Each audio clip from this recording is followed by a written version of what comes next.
Good afternoon, everyone. Thank you for coming out on this beautiful December day. Not a cloud in the sky. My name is Jamie Bosket. I am the President and CEO of the Virginia Historical Society. I'm really pleased to welcome you all to your Virginia Museum of History and Culture today for the last banner lecture of 2019. So we're thrilled to have you here in this wonderful series and to be in the Robbins Family Forum where it's nice and warm and nice and dry. Today's event is co-sponsored by our friends at the White House Historical Association, and we really, truly appreciate their partnership, which has been growing over the years. Stuart McLaren, who is their president and CEO, he and I go way back. In fact, we were colleagues together at Mount Vernon in a previous life. Before we proceed with today's program, I'd like to invite you now, please, to silence your cell phones or anything else that may make noise during today's program. This is our last chance to do it right in 2019. While you're leaning into your pocket to silence your phone, I'd like to offer a few invitations and upcoming announcements, but also ask you for your help in the fact that there's a busy afternoon on Arthur Ashe Boulevard today, and we asked if possible, if you parked in the back lot, to move your car by 1:45 today. So that's that should give you ample time to enjoy the lecture and if you're going to stay for lunch after, but by 1:30, 1:45 to move your car. Okay, on for some upcoming announcements. This Sunday, the 15th, we'd love to have you stop by for some holiday cheer for our free afternoon holiday open house at Virginia House. That will go from noon until 4 p.m., and we'll enjoy the house, they're fully decking the halls. In fact, they're finishing things up today. There'll be gingerbread men decorating, holiday classics, music, some hot cider, all while exploring the house and some fellowship with your fellow neighbors. So I hope you'll join us for that. The next banner lecture will take place at 6 p.m.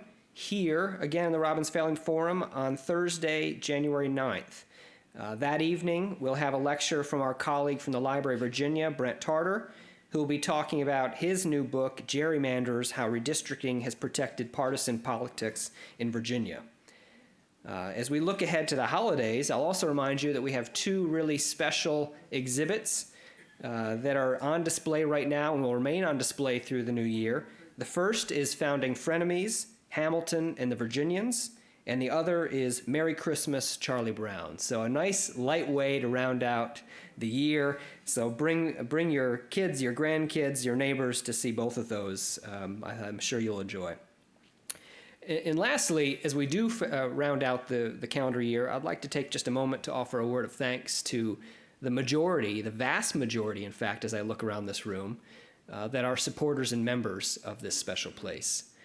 We couldn't do this without you. I think you all know, because you've heard me say it many times, that we don't receive any federal, state, or local operating support. This is a real, unique situation through which we survive, we thrive, in fact, through your help and your generosity. So thank you.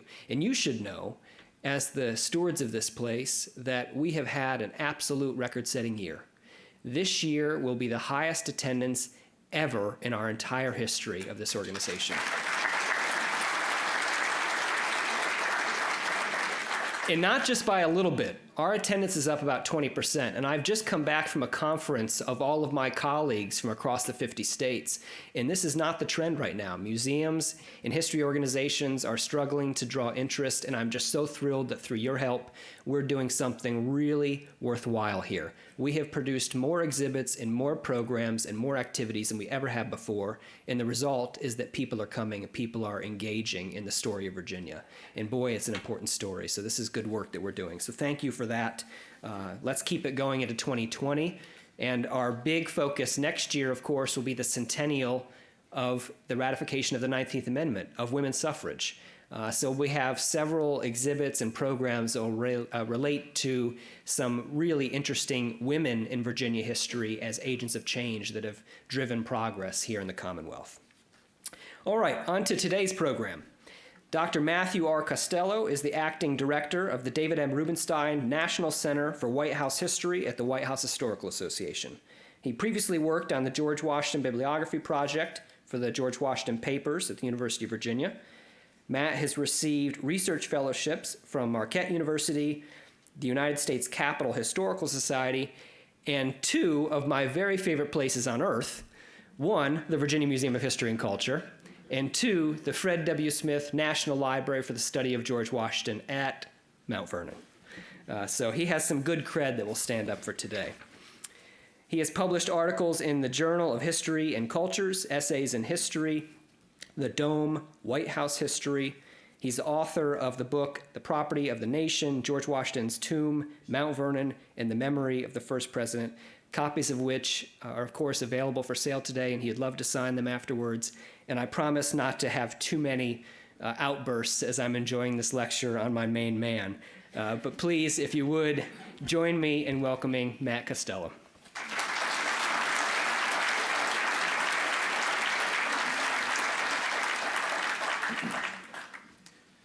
Well, thank you for that wonderful introduction.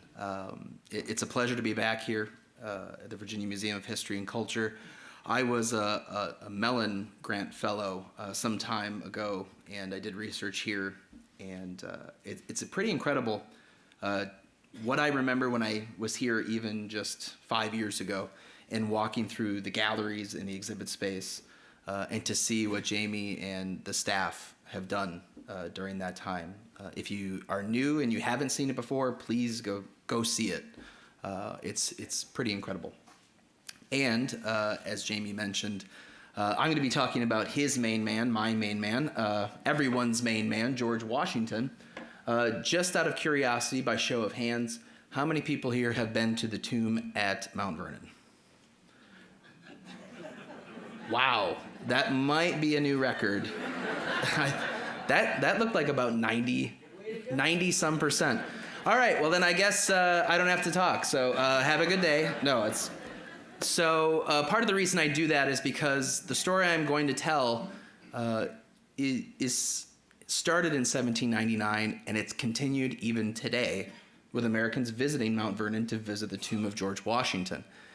So this is not a new phenomenon. It's been going on since then.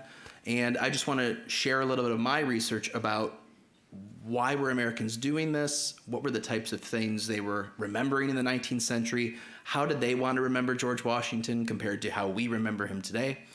And to talk about sort of the battles and the struggles between these different groups to decide who Washington was and what his legacy should be. So this project actually started within a graduate school research seminar. And I came across this instance in 1832 where Congress wanted to move George Washington's body from Mount Vernon to the Capitol Rotunda. Now, if you've been to the Capitol Rotunda, you know underneath it, they call that the crypt. And then beneath that, there's actually an antechamber that was supposed to be designated for the remains of George and Martha Washington. Now, they wanted to do it in 1832 because it was the centennial of George Washington's birth. Unfortunately, it didn't happen in 1832, or fortunately, it didn't happen in 1832. But as I dug deeper, pun intended, I found that there were other instances of different attempts to try to move George Washington's body. And it was at that moment that I decided that I had found my dissertation topic in my new book, looking at Washington's memory through the lens of the tomb. So how people interacted with the tomb, interacted with his memory, but also then how politicians tried to remove him from Mount Vernon. So unfortunately, our story begins where George Washington's ends. On December 14th, 1799, between 10 and 11 o'clock at night, George Washington passed away at his home in Mount Vernon in his bedroom. And even though there were 3 doctors who attended, they applied all the usual remedies to cure the ailments of the time. But George Washington ultimately succumbed to the illness he had. We believe he probably had acute epiglottitis, which is the swelling of the larynx. Now, it would depend if he had viral or bacterial epiglottitis. If he had viral, perhaps he could have beat the illness. If it was bacterial, it wouldn't have mattered because they didn't have antibiotics, so the infection would have killed him. Now, I always give credit to my wife at this juncture because she is the one who sort of pieced this together. She's a physician assistant. And when I was talking to her about Washington's death, and she was asking me medical questions, and I was trying to answer them as best as I could, and she suggested that it was bacterial. And I said, well, how do you know that? And she said, well, did anybody else have symptoms? As far as I can tell, no. Well, what about his teeth? I was like, what about his teeth? She's like, well, yeah. She's like, that's probably where the bacteria started. And then it went to the back of his throat, and that's where the infection began. And I was like, what? That's brilliant. I'm going to totally take credit, but I will at least tell audiences when I put out that theory that she deserves the credit for kind of piecing the things together. So we believe that it was bacterial epiglottitis. And if that was the case, Washington couldn't have been saved with the medical treatments of the time. But after Washington's death, letters of condolence start pouring into Mount Vernon. Of course, you see letters from the usual suspects, and the Fred W. Smith has a lot of these today. You're seeing letters from the Adamses, from Alexander Hamilton, from Gouverneur Morris, but then you're also seeing letters from the lesser-known Americans, ordinary Americans, who are writing Martha to ask for bits and pieces of her husband. One of the things they're asking for is hair. Now, that sounds strange to us today, but in the 18th and 19th century, it was quite common for family members to snip off a few locks, and they would save them as mementos. And of course, they could decide how they wanted to parse them out. This is supposed to be a locket with supposedly some of George Washington's hair inside. Now, we don't know if it was actually Washington's hair or if it was trimmed off the family dog, but that's what people believe. Now, in addition to these letters, probably my favorite one, there's a man who writes Martha, and he insists that he served with George Washington during the American Revolution. And he explains his situation, and he says, unfortunately, by a mistaken identity, I've been accused as a horse stealer, and now I've been locked up in a penitentiary, and if you could write the governor of Pennsylvania and ask for a pardon on my behalf, I would be ever so grateful. Martha does not reply to this request. So there's a variety of different people, Washington's contemporaries, but then also other Americans who see Washington's death as an opportunity to either try to better their own circumstances or to acquire a piece of American history, a literal piece of Washington. Now, in Congress, in 1799, they had actually passed a resolution unanimously to move Washington to the Capitol building and to be interred there beneath a statue. Now, keep in mind, in 1799, the federal government hasn't even moved to Washington. There's barely a Capitol. There's one chamber. So this is, of course, looking into the future. And when those things are finished, they want to bring Washington's body once they're completed. This is actually a prototype design that was done by Benjamin Henry Latrobe, the very famous English-trained architect. Because for a while, it seemed like maybe the rotunda idea wasn't going to work out. So there was actually a different move to build a mausoleum around the Capitol. And this is what it would have looked like. It would have been a pyramid about 100 by 100 feet, which, and then if you do the math, it probably would have been one of the tallest structures in the nation's capital. And it would have looked more like Cairo as opposed to the District of Columbia. And as you can imagine, Jefferson and his supporters started questioning this in terms of the politics of the Revolution. Did we not just fight a war against this idea of worshiping a single person? Wasn't that why we rejected monarchy? If we're going to commemorate the Revolution, shouldn't we be commemorating all of the people who contributed to independence? Now, obviously, the Federalists and the Democratic Republicans were already at each other's throats, but this idea of how Washington should be defined becomes a very contentious political issue. The Democratic Republicans believe it's okay to commemorate Washington's military greatness, but we don't want to talk about his politics. And the Federalists say, no, you have to talk about everything. George Washington was the greatest thing that ever happened to this country. And Jefferson supporters are just saying this because they want him to be the number one guy. And they go back and forth, and eventually, because of the elections of 1800, the Federalists lose control of Congress, and this mausoleum never materializes. So now the issue of moving Washington sort of fades away. It emerges again in 1816, shortly after the War of 1812 and the burning of Washington, because Americans are concerned that Washington's remains are not safe at Mount Vernon, because during the War of 1812, British ships did get pretty close to proximity of Mount Vernon. So, in fact, there are even these rumors that appear in the newspapers that the British were thinking about stealing Washington's body and taking it back to England for display. People could be a little paranoid in times of war, as you imagine. But the owner of the Mount Vernon at that time was Supreme Court Justice Bushrod Washington. And in 1816, the Virginia General Assembly petitioned him to remove Washington's body and bring it here to Richmond. And what they wanted to do was build a monument here and then inter Washington's remains in the state capitol. Now, Bushrod Washington's in sort of a tight spot. He's a federal justice. He's tended to be, for the most part, falls in line with Marshall's Federalist leanings, but he is still a Virginian. And what he decides to do is simply look at Washington's will, and he says, it's very clear in my uncle's will, he wanted to be buried at Mount Vernon. Case closed. Now, the issue of interment at Mount Vernon doesn't go away because also in the will, George Washington asked for a new tomb to be built.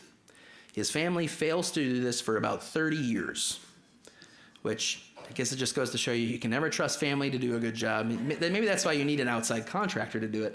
And that's what they end up doing. They actually end up getting an Alexandria stonemason named William Yeaton, who will design the new tomb and then encase it in brick a few years later. And then he'll be there to add the Gothic arch. But this is actually what the original new tomb looked like. So if you've been to Mount Vernon, you've seen that old tomb, which is kind of by the water. Some of the visitor counts are pretty humorous because they're talking about the decrepit state of the tomb. And one visitor says, I saw a woman crying at the ice house, but she thought it was the tomb. So it just goes to show you how people saw this tomb. And when they came to Mount Vernon, they thought it was completely unacceptable that someone like George Washington would be housed in a place like that. One gentleman said, I wouldn't put my pigs in there, which I get, that's a pretty big insult. I don't know how many of us have pigs, but you get an idea of how bad that would have been. Now, after they build the new tomb, John Agustin Washington Jr. passes away. The property passes to his wife, Jane Charlotte Blackburn Washington, and then her son, John Agustin Washington III. I'd like to call him Jaws 3, but not like that terrible movie. The original is by far the best, but Jaws 3, he actually manages the estate on behalf of his mother until she dies, and then he inherits the estate. And John Agustin Washington III essentially puts into place the early practices that we start to see later with the Mount Vernon Ladies Association, that this place is starting to become more of a tourist destination, and there are ways to accommodate tourists, and there are also ways to profit from tourists. And John Agustin Washington was a departure from the previous owners because most of the Washington family members resisted any type of interaction with people. I mean, you have to imagine you're at home and strangers just keep walking through your house, and they're saying, hey, where did that really famous guy die in here? And Bushrod Washington just says, that's enough. We're not following that policy anymore. He essentially bars people from coming in, and unless you have a letter of introduction or you know the Washingtons personally, you're not getting in. So all these trespassers are just sort of on the property, and who's left to interact with them? It's the enslaved community of Mount Vernon, because Bushrod Washington brings slaves with him to Mount Vernon. John Agustin Washington Jr. will bring slaves with him. John Agustin Washington III. We have these transplanted slave communities, and they really become the first historical interpreters on site because, for the most part, the Washington family does not want to interact with a lot of these people. So John Agustin Washington takes measures to try to make Mount Vernon more accessible, more democratic, but also at the same time, he wants to make money. And one of the things he does is he actually enters into a contract with a steamboat company so they can start landing people directly at the wharf. He has this plank walkway built from the wharf that goes all the way up to the new tomb. In fact, he charges the steamboat company not only for the wood, but he charges them for the labor of his enslaved workers. So he's very business savvy, and he also takes advantage of situations. He's very crafty. And this steamboat company, the famous one was the Thomas Collier, but there were other ships that ran down there. The Collier of the Alexandria and Washington Steamboat Company entered into this contract, and eventually it got to the point where John Augustin Washington III was able to collect, I think, 25% of their ticket sales. So he made pretty good money off this exchange. And of course, we see the handbills. You can see the plank walkway in that image. And again, remember, the house is sort of off limits. So what is the primary draw for people who want to go to Mount Vernon? It's the tomb. Now today, I think it's sort of reversed itself, right? Because when you go to Mount Vernon, you can go see the house. But in the 19th century, if you couldn't go see the house, the tomb was the primary attraction. He also entered into a contract with a man named James Crutch. Crutch was more well known for installing gas lighting in the Capitol in the late 1840s, but he also started a less successful business in Washington, D.C., crafting George Washington memorabilia out of wood from Mount Vernon. And this is an example of course, you have the metal, the engraved metal, and then lined in with some of the wood from Mount Vernon.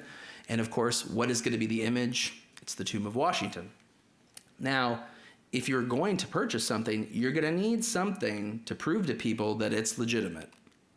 So luckily, they came with certificates of authenticity, just like you would get off like the Home Shopping Network or anything like that. You would get some poetry, a very nice certificate that attests to the William Magruder, who's the mayor of Washington, D.C., attesting to the good intentions of these men, and they are of the highest character.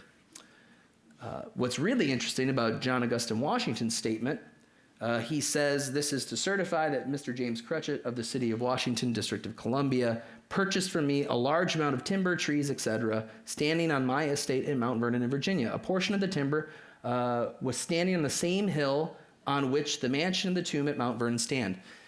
He's very good with his words. He said a portion. And it was a very small portion, because a lot of the wood actually came from another part of the estate, and some of it even came from down along the shoreline. Now today, when you go to Mount Vernon, this is where the Pioneer Farm is. In Washington's time, he referred to it as Hellhole, and he called it Hellhole because nothing grew there. George Washington was flummoxed and frustrated. He couldn't get anything to grow down in that space of the estate, so he called it Hellhole. It's where things go to die. Apparently, some of the wood came from there. So very crafty to say a portion of. But this business didn't do as well as people would have thought. In fact, people preferred to go to Mount Vernon and buy the real thing as opposed to buying this from James Crutch in Washington, D.C. And when they went to Mount Vernon and the Washington family was shut in and they didn't want to have anything to do with these visitors, it was the people working the estate that oftentimes ended up interacting with these tourists. And what's interesting is, obviously the sources, a lot of them are from the perspective of white visitors, but what are the things that they remember and recall in their conversations with enslaved workers at Mount Vernon? And sometimes it was the usual myths, talking about cherry trees and talking about Washington, hurling stones over rivers. And then other times it was sort of the whimsical, George Washington and I used to wrestle in the grass. In fact, one time I pinned him. And then there's also these instances where they talk about George Washington freeing his slaves in his will. And that was a memory that most Americans chose to forget in the 19th century. That example was not applauded or approved. For the most part, that memory just sort of slowly slipped away, and people tended to focus on Washington's military achievements, his political career, his business acumen, but most people tended to leave that be. But there were enslaved people on the estate that kept reminding people, well, George Washington did do this too. Now, they also sold souvenirs, and I would argue that the enslaved and free African Americans who were either working on the estate or lived on the estate, they were much more successful in selling these things than James Crutch. In fact, this is a piece of a musical score sheet from here. This is what I found when I did my research here. And this is, of course, the Washington's Tomb Ballad, because you haven't made it unless there's a ballad about your tomb. And you can see in the picture an African-American man sitting to the left of the tomb with a number of walking sticks, canes, lined up next to him. If you go to Mount Vernon today, you can still buy these sticks and these canes. They still sell things from wood that befalls on the estate. But what was interesting is the Washington cane became one of those popular tourist things. It was not only the enslaved workers who were making them, but also people started ripping down tree branches. And part of the reason why the Mount Vernon looked the way it did in the 1850s was tourist vandalism. Now here's a picture. This is shortly before the Civil War. I mean, you can kind of see obviously I think it's the time of the year also, but sort of the devastation around the tomb. And if you see that looks more like a middle-class, affluent gentleman standing at the tomb, a small African-American boy or teenager standing looking into the enclosure, you can see in the shadow he's holding up a walking stick too. And this is actually post-Civil War. This is a man named Jim Mitchell who worked at Mount Vernon through shortly before the Civil War and then came back later, and he worked for the Mount Vernon Ladies Association. And again, you can see what's sitting behind him. It's walking sticks. And for a lot of Americans, they saw this as an opportunity to take a piece of Washington's world with them. They could go home, they could tell people about their experiences, but that they also had something physical that they could hold and present. Now, in addition to the politics of removal, John Agustin Washington III trying to profit in terms of historical tourism, and the enslaved people who often shared Washington folklore or sometimes wrote themselves into folklore, there was also Washington's family that pushed a very different narrative. For the most part, the Agustin Washingtons really tried to avoid this controversy of moving George Washington's body. But there was one man who was eager enough to take it on for everybody, George Washington Parke Custis, who really sort of became I like to think of him as he was like George Washington's publicist or spokesperson. So he loved giving speeches, talking about his step-grandfather. Even when he moved into Arlington House and after Martha had passed away, a lot of the Washington objects, the artifacts, the services, the letters, all of those came to that house, and then it was later given to his daughter, and who was married to Robert E. Lee. So outside of Mount Vernon, by the time of the Civil War, Arlington House probably had the next biggest collection of George Washington era objects and artifacts. And in his recollections in the 1850s, George Washington Parke Custis is not only adding different layers to the story of the legends of Washington, but he also directly puts it in his recollections.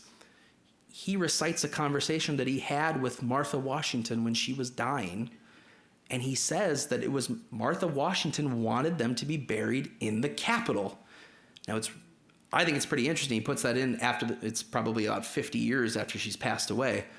But he's just not letting this idea go that the Washington family deserved a place of repose, of national honor, and Congress has failed to act.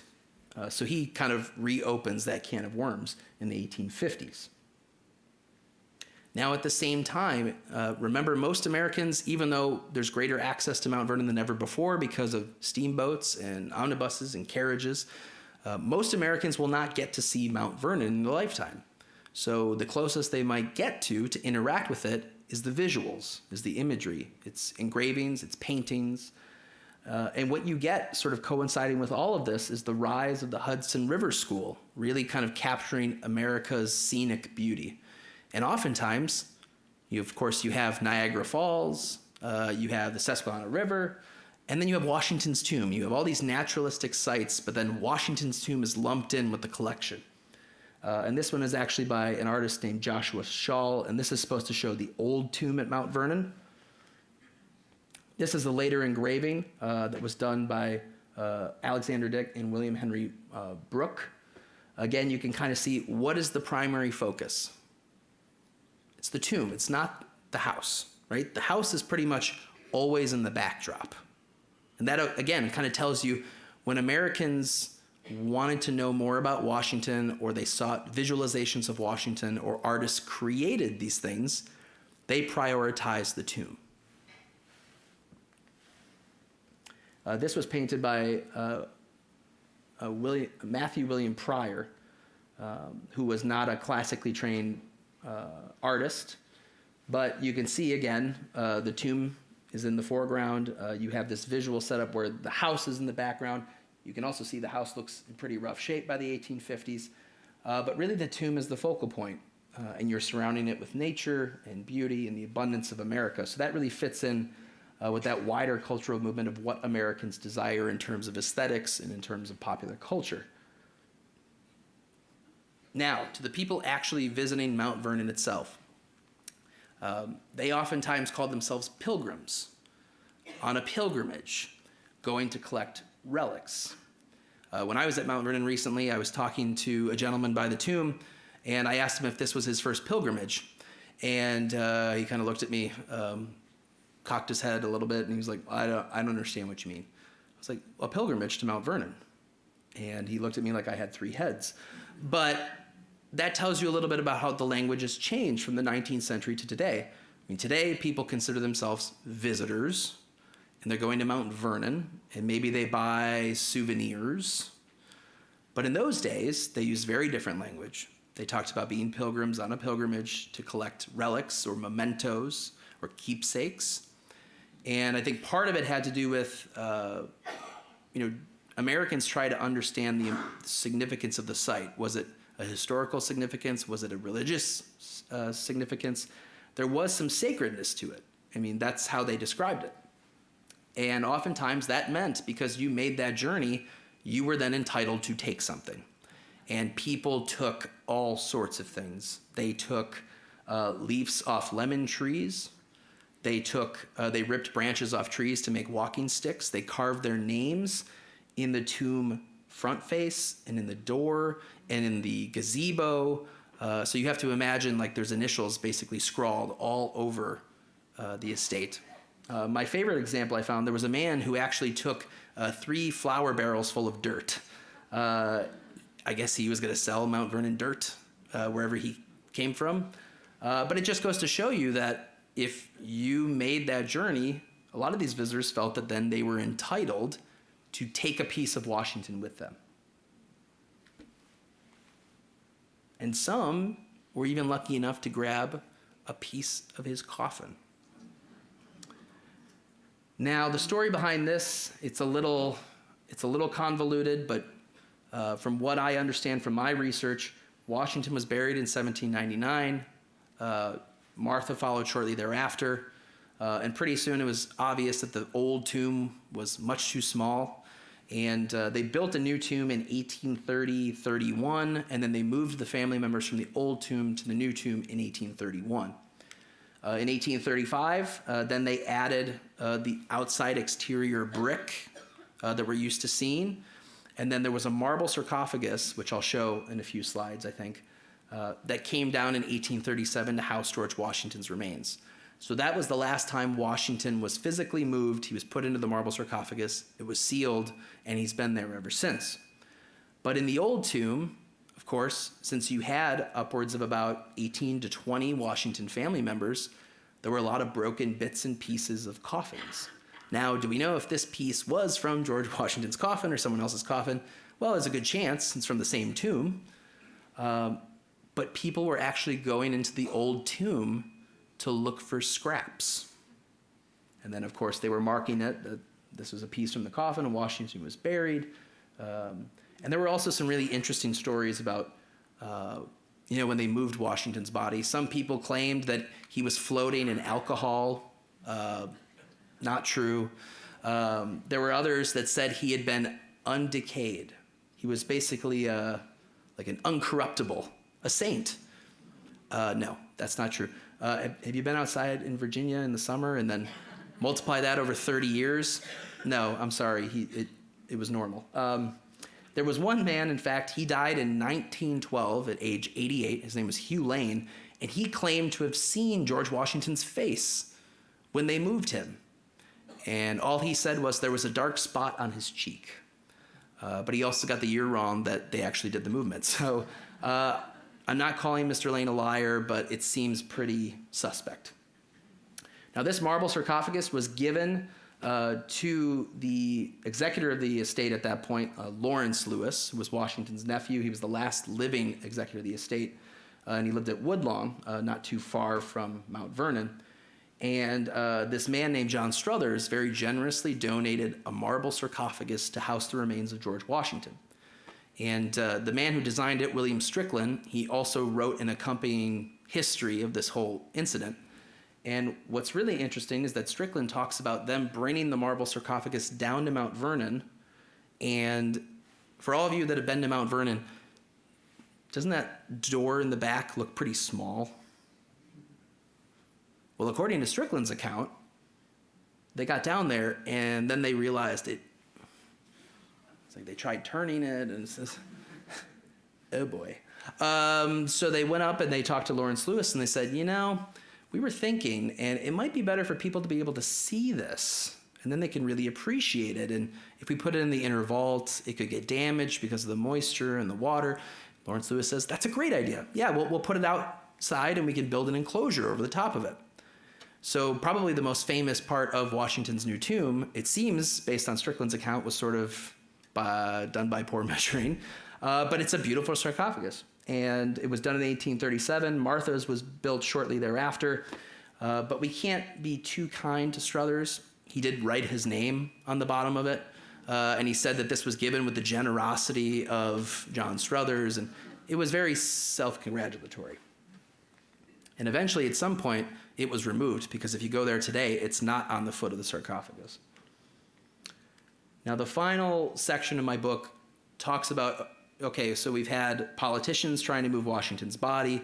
We've had artists and poets and writers trying to amplify different bits and pieces of Washington folklore and profit from it. We have Washington's family that have their own motivations about the legacy.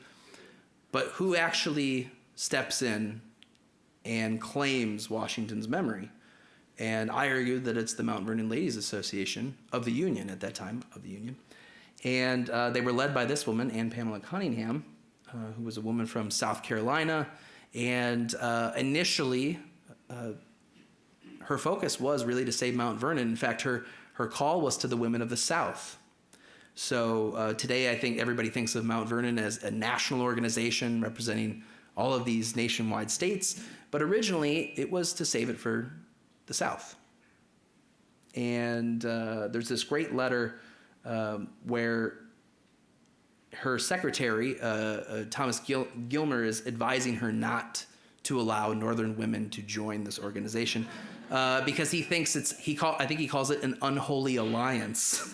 And luckily, Anne Pamela Cunningham doesn't listen to him because she understands that there's a lot of money in the North and that these women have pretty strong political networks.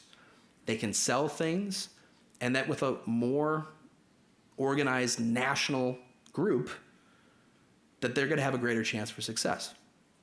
So she disregards that advice, thankfully. She enlists the help of not only everybody I think knows about Edward Everett's efforts, not only publishing articles for the New York Ledger, but also giving lectures around the country to help raise money using the ticket sales to donate it. He ends up raising about $68,000, and they ended up having to pay $200,000. So he raises a substantial amount. There's also Yancey Nates, who does something similar in the South. So she sort of enlists two different orators, one who is the Washington the Southerner, and one is Washington the Constitutionalist. So again, you kind of have competing Washingtons out there. Now, during the Civil War, the association really did their best to maintain a policy of neutrality. And part of the reason they did this is because they had acquired the estate in 1860. And they saw that there were numerous examples of the federal government and the Union Army seizing Washington-related sites and items.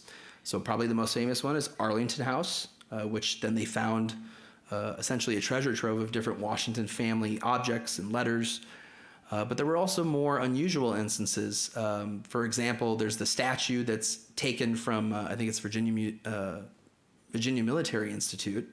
The statue of Washington is torn down and taken back to Wheeling, West Virginia. In fact, it apparently gets so out of hand that Southerners feel like they need to hide George Washington things. In fact, if you go down to Savannah, outside the city hall, there are cannons that Washington gave to the city as a gift when he did his tour of the South. They buried those cannons just in anticipation when the Union Army was heading towards Savannah, and they didn't unbury them until the Union Army left. But at Mount Vernon, since that territory was primarily held by Union forces, it was mostly Union soldiers who were visiting the estate. But what was remarkable about that is that there was still all this gossip in newspapers about how Confederates were ransacking Mount Vernon and they were going to steal George Washington's body. It was all hogwash. So, but what's important to note about it is that Sarah Tracy, who Anne Pamela Cunningham had put in charge of the estate because she was in South Carolina, she was trapped behind the lines, and she didn't make it back to Mount Vernon until after the war. Sarah Tracy was a New Yorker, so she put her in charge, and paired with her was a Virginia man named Upton Herbert. There, he's on the right, and Sarah Tracy there is sitting under the portico. But by pairing a Northerner and a Southerner, they wanted to project, again, this neutrality. And Sarah Tracy, think of it as kind of putting out like an immediate press release. There's no such thing. Nobody took Washington's body. Nothing of that sort has happened. I mean, it's a pretty defiant statement. But then, people that come visit Mount Vernon after that say, oh, it appears that nothing's been moved. Perhaps the newspapers were mistaken. But in times of war, those types of rumors, I mean, they could get accelerated pretty quickly. So even though, the ladies were really, and I was just thinking about this when Jamie mentioned that we're coming up on the centennial of women's suffrage in this country, even though these women were not permitted to vote, it's pretty remarkable what they were able to do, sort of working within the political networks here in Richmond, but also their friends in Washington, D.C., to secure the charter of incorporation from the state here first, but then also to ensure that they were able to maintain neutrality at Mount Vernon because, the Union Army, also the federal government, stopped waterfront traffic. So now there were no more steamboats, there were no more tourists coming. So really the site was in a state of disrepair and they couldn't really start any type of preservation projects until later after the war. But ultimately their success, to raise the money, to buy the estate, and in fact they say this time and time again in the newspapers that they bought it for the nation. And it gets back to the title of the book, The Property of the Nation. And this was a phrase that Americans used throughout the 19th century to talk about George Washington. Did George Washington belong to Virginia? Did he belong to Delaware? Did he belong to the South? Did he belong to the North? And these were the types of questions that people kept asking over and over again. And I think if you ask most people today about George Washington, you can probably find some kind of consensus about who he was and what he meant to the American experience. But it was a very different story in the 19th century. And we're just really sort of experiencing the end result, the consensus of that. And that even though we today could reach that agreement, a lot of Americans in the 19th century couldn't. Thank you.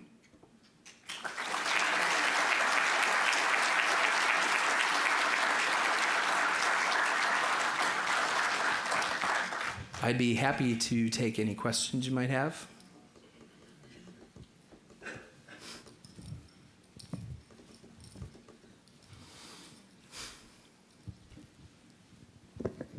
Is it true that George Washington's blood transfer helped him to die, or what? So the scholarship suggests that he dies of epiglottitis, and depending on if it was bacterial or viral, I believe it was bacterial. So a blood transfusion wouldn't have mattered. He didn't have antibiotics. The infection would have eventually made him septic, and his organs would have shut down. Was Washington buried in a military uniform or civilian clothes? So he was actually buried in what are called grave clothes. It would have been more like a wool, kind of like I want to say nightgown, but it would have been more like that. So he wasn't buried in military garb. No.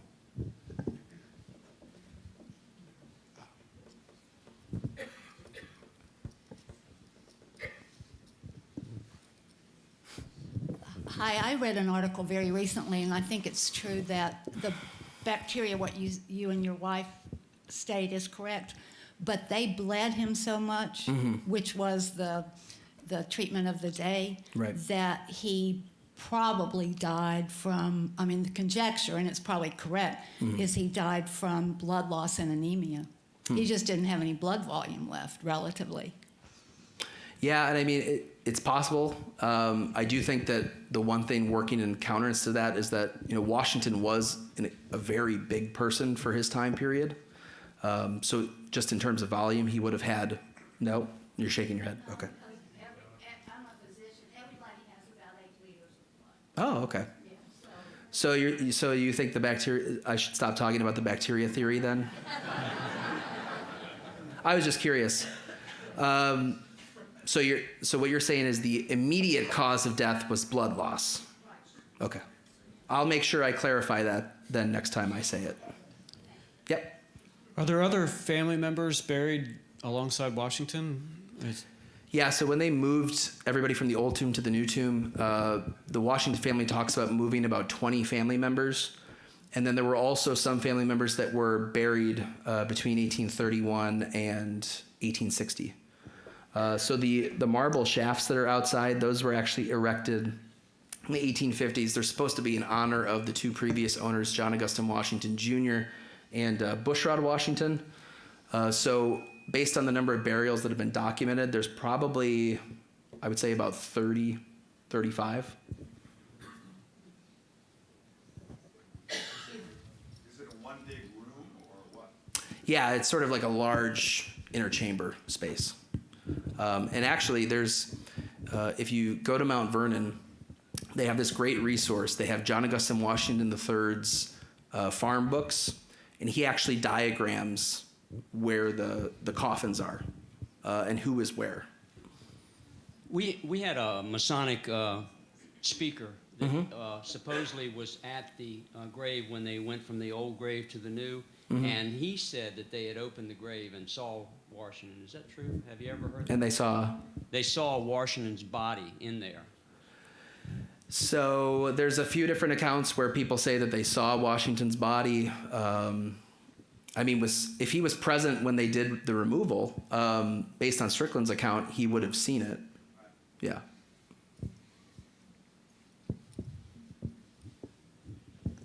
Do you have any thoughts as to why Martha burned some of his letters? I mean, that was really keeping in line with what a lot of spouses did when they lost someone.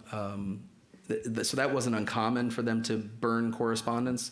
I think at the moment there's only been 3 letters that have been discovered between George and Martha that survived. I mean, I'd also like to really see when he decided to burn the other will. I mean, I've always kind of speculated what could have been in that other document, but that was customary. Thank you. Yeah.